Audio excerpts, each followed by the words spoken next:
important. Having a wide variety of powerful reinforcers will enable you to create more effective and socially meaningful change. So let's talk about ways we can identify potential reinforcers.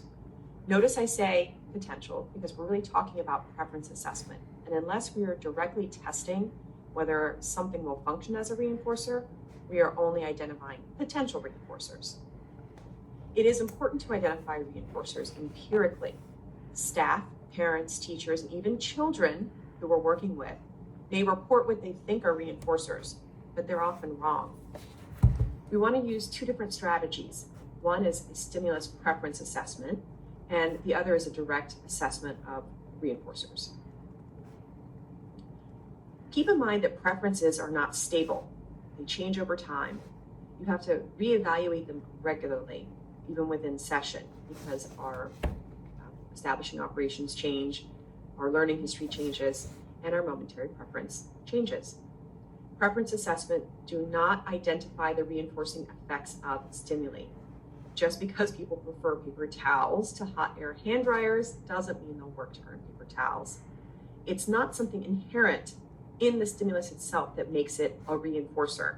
This is why you'll sometimes hear folks mistakenly say, well, I was giving him reinforcers, but it wasn't doing anything. Reinforcers are determined by their effect on behavior. Stimulus preference assessments identify stimuli a person prefers. They identify a relevant preference value for varied stimuli, depending on how you present them. And they identify conditions under which these preferences hold true. There are three different ways we can do this. We can ask about the preferences directly.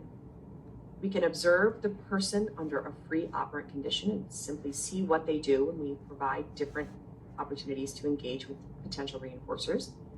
And we can present stimuli in a series of trial-based observations where we control access to the potential reinforcers and evaluate empirically a rank or preference for those various stimuli. When we're asking about stimulus preferences, we can first ask the target person open-ended questions. What would you like to work for? We can ask about specific items. How would you like to work for your stickers? Choice format. Would you rather work for things to eat or things to do? And we can rank the order. We can ask the student, put these items or activity in the order from which you'd like to work to items which you'd like to work for the least. These are direct or surveys, direct conversations or surveys that we engage with the person of interest directly and simply ask them. We can offer choices that are pre-task. When you're finished working, you can play with Battleship, checkers, or the computer. And we can also ask caregivers to identify preferred stimuli. We can do these things directly through conversation or through pen and paper. The problem is that these reports, whether they're conversational or pen and paper, may not correspond to actual behavior. There's a lot of false positives and a low number of false negatives. I won't work for that when I really will work for that. There are some great surveys. The RAISD is a survey you can give individuals with more severe disabilities. You can give their caregivers. There are student preference assessment surveys that you can give to students in regular education or special education to ask them, what kinds of things would you like to be given when you do good work? These are great tools because they give you ideas and they also allow you to empirically assess rank according to report, keeping in mind the caveat that they may not be accurate. A free operant observation is when you observe and record the person engaging in activities with an unrestricted choice. So you set things about, you observe in the natural environment, and you see exactly what the student engages with. They don't have to do anything to get access to these items. They're available, they can see them, they can get them, and you don't remove any of the items. You can set this up by putting out a variety of objects or activities or selecting which things will be accessible, or completely naturalistic. You can go into the home or the school and see what does this person do in their free time? What do they prefer? If you're going to contrive the observation, you can provide the learner with non-contingent exposure to each item. You can let them sample the items. You can put them all out within view and within reach. Remember that non-contingent means they don't have to do anything to access these items. And then you observe for a set period of time, reporting the duration of time the person engages with each stimulus item. Note that again, as you observe, you're collecting data. How long does the person interact with each of these various items or activities? If you go into the naturalistic environment, you just conduct your assessment in the everyday environment. Be as unobtrusive as possible when you go to recess or the classroom or the home. Again, observing and recording duration of the time the person spends with each item or activity. Free operant assessments are not as time-consuming as the trial-based methods we're going to talk about, and they're less likely to produce problem behavior because preferred stimuli are not removed. You'll see in a moment that when we're presenting and removing stimuli to test preference, that we have to take things away, which can sometimes evoke problem behavior. We are now going to move on to preference assessment part 2, where we talk about trial-based methods.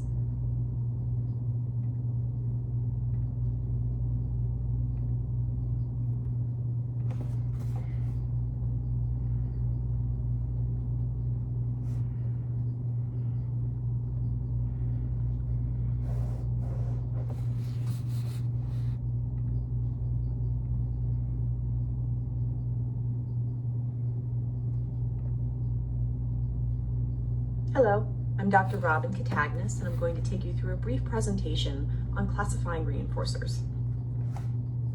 We're going to first talk about reinforcers by origin. How did they become reinforcers?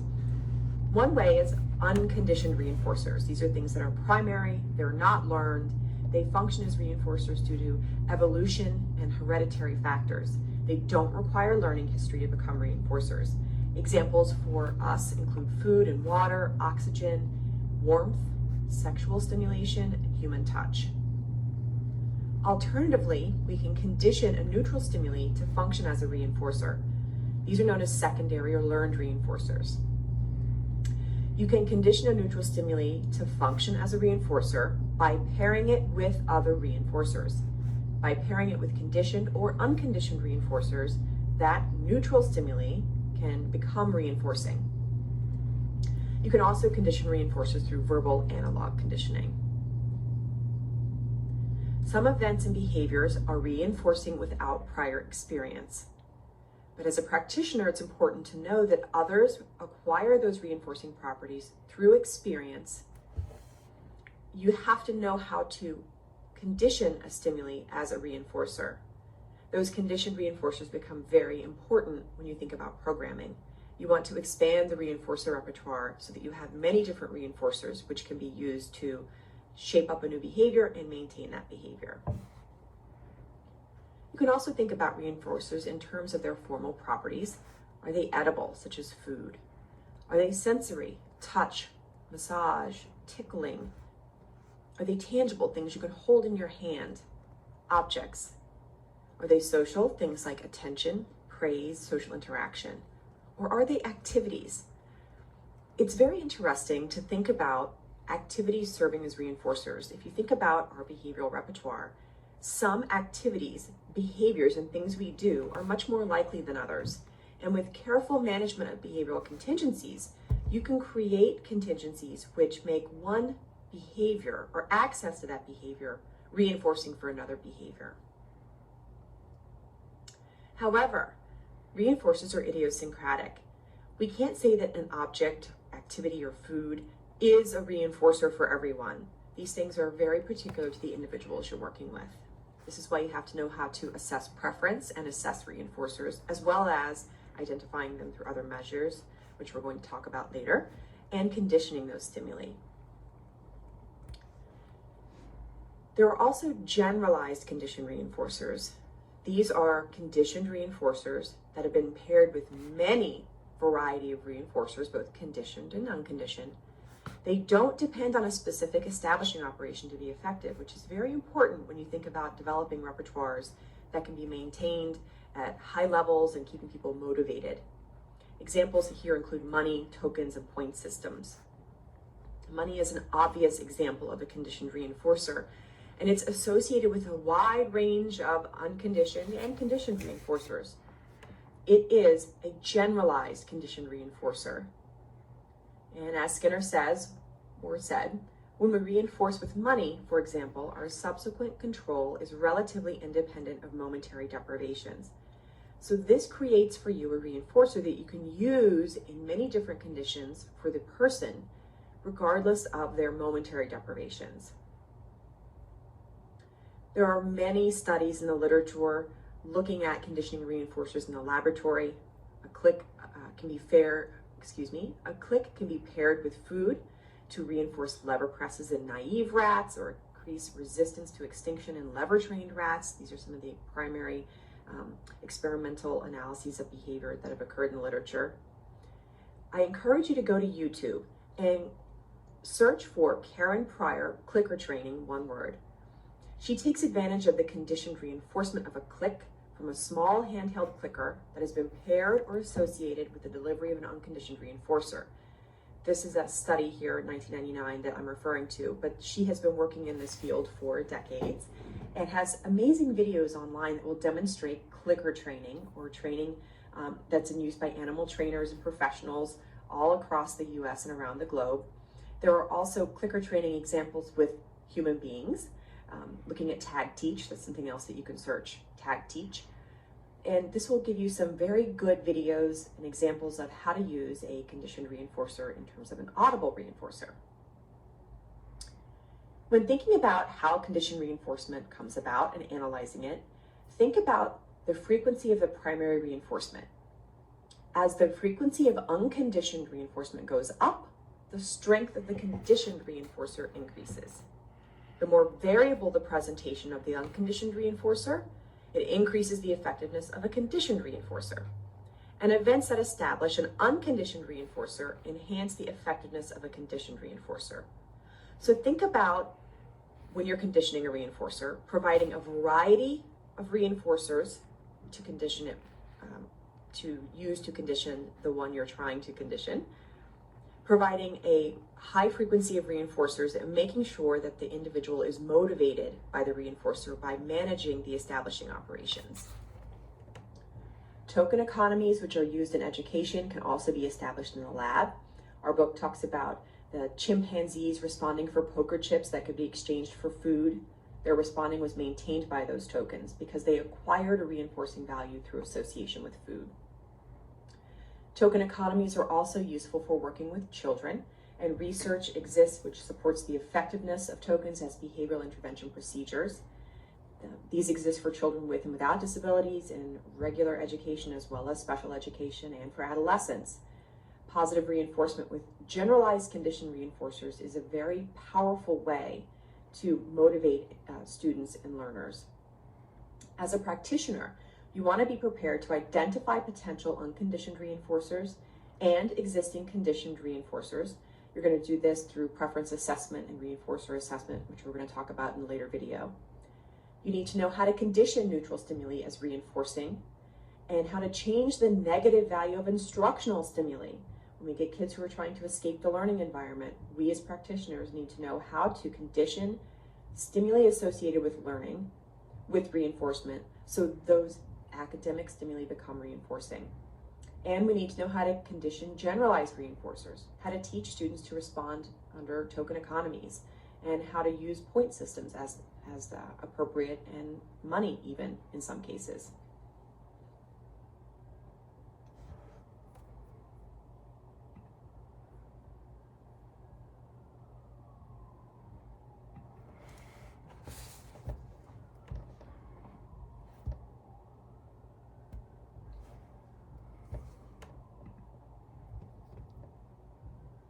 Hello, I'm Dr. Robin Catagnis, and I'm going to take you through a presentation on using reinforcement effectively. All of the slides in this presentation are about how to use the reinforcers you've identified to the greatest effect. These are going to be tips that you can think about as a set of guidelines. First, create motivation. Choose reinforcers relevant to current or creatable establishing operations. Do you have the ability to create a motivation through deprivation so that someone would be motivated to engage in a behavior to access a reinforcer? If not, you shouldn't be thinking about using that item or activity as a reinforcer. Once you create the motivation by creating and establishing operation, maintain it. Increase the effect